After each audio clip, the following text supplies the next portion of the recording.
these dogs are also on a species-specific raw food diet. Yes, and that I can imagine is so important. So what do you mean by species-specific? Well, if you've got a cow, you're not going to feed them dog food. If cows eat hay, we're not going to feed our dogs hay. So we want to make sure, even a cat and a dog.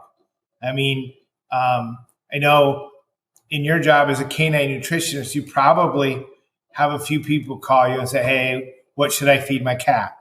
Mm-hmm. And it's close, but not the same. Yep. I'm always getting, what should I feed my dog? And it's like, well, let me tell you. Not what you eat, unless it's before you prepare it. Yes. Yep. And it's so important. And I really think it affects the dog. Like if a dog's getting, high processed kibble all the time, they're really going to put on weight, which I'm sure is going to affect their bones and how they move. It is, because kibble, Dr. Frick, who I know is a Pet Summit person, did a paper with kibble dog food, and I believe 94% of dogs on kibble dog food had low body calcium. Yeah, right. And calcium's not just bones, but calcium's like this super duper mineral that we need, because it nerve conduction, muscle contraction, and bones, hair, nice. Yep. Nice smooth hair, not that ouch. If you pet your dog and it hurts to pet your dog, could be vitamin and mineral problems in the diet. Yep. And so that's all part of a chiropractic lifestyle, is that, yes, the brain controls every organ, every function, every activity in the brain. And including, and the one that's really gets me, that I was like, whoa, it's been proven that the chiropractic adjustment alters white noise in the brain. Wow. That's so interesting. Yeah, and white noise in the brain is background information. Not background noise, but just processes that are going on back here all the time while we're talking. When's the last time you told your heart to beat? Oh, I've got no idea. Because it just goes on in the background, right? When's the last time you said breathe? Mm-hmm. Just does it. It's amazing. It does it. And your dog does it. And it all just happens. And if it's controlled, but if that feedback gets messed up, the feedback from the heart. Well, the heart says, I'm pumping this much blood. And the brain says, well, you need more. And so then the heart has to beat faster.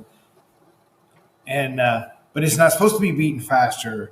It was supposed to be beating slower. And it all got confused. And now you got a heart problem. Yeah. Yep.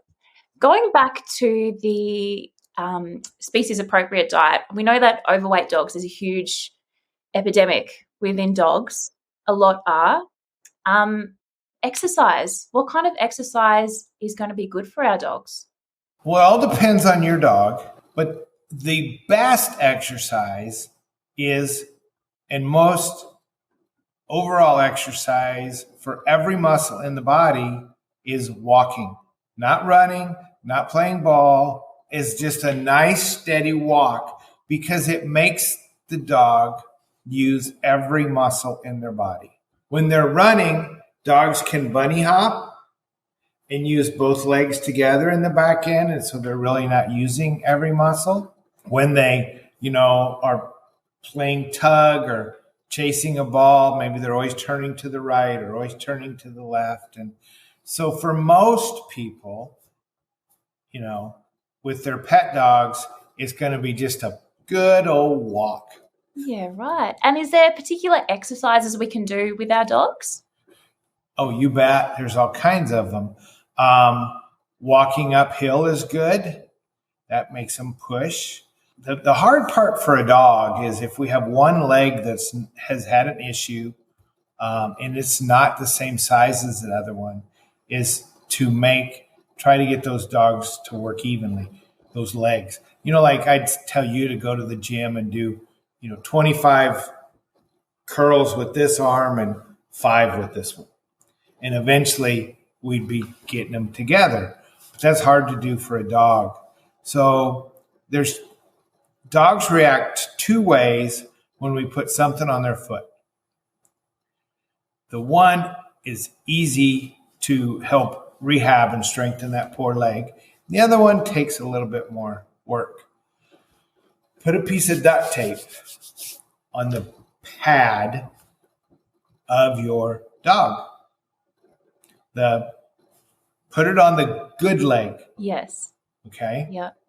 And the easy dog to rehab will go, so this is the foot with the duct tape, right? You put that pad down and you go, oh my God, oh my God, oh my God. Now all the weight is on the weaker leg that needs to be stronger.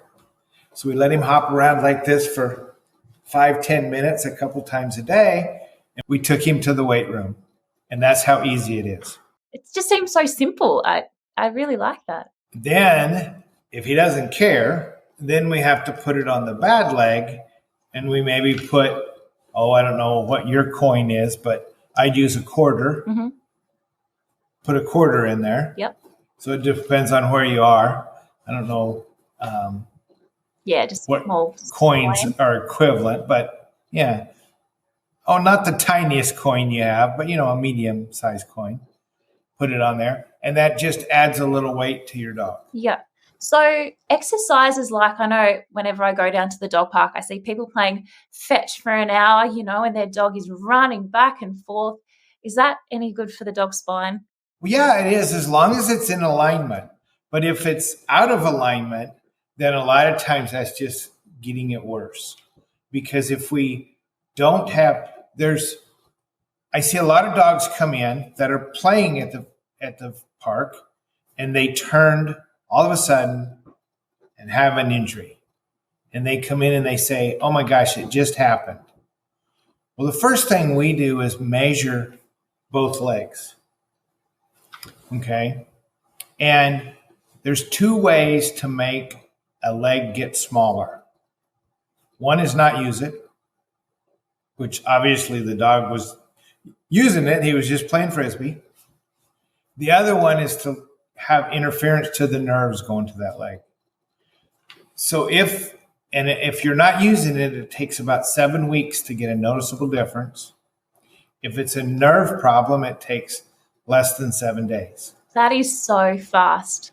Yes, it's huge. So when I see these dogs that just had this injury yesterday, and I measure these legs, and they're uneven already, it's been going on a while. And then, so that means that in order to get that leg better, even if it needs surgery, we have to do something to restore that nerve flow. Just really shows the importance of pet parents just paying attention to their dogs and understanding them and picking up when something's wrong, doesn't it? Right. And you can do it fairly easily. A lot of dogs will be, they'll come in, I'm talking to the pet parents, and I'll be watching the dog, and somebody makes a noise over on that side.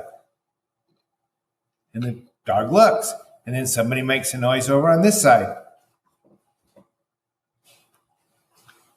Which side of my neck doesn't move right? That's nice. It's just watching your pet move, Does he do this and this or this and that,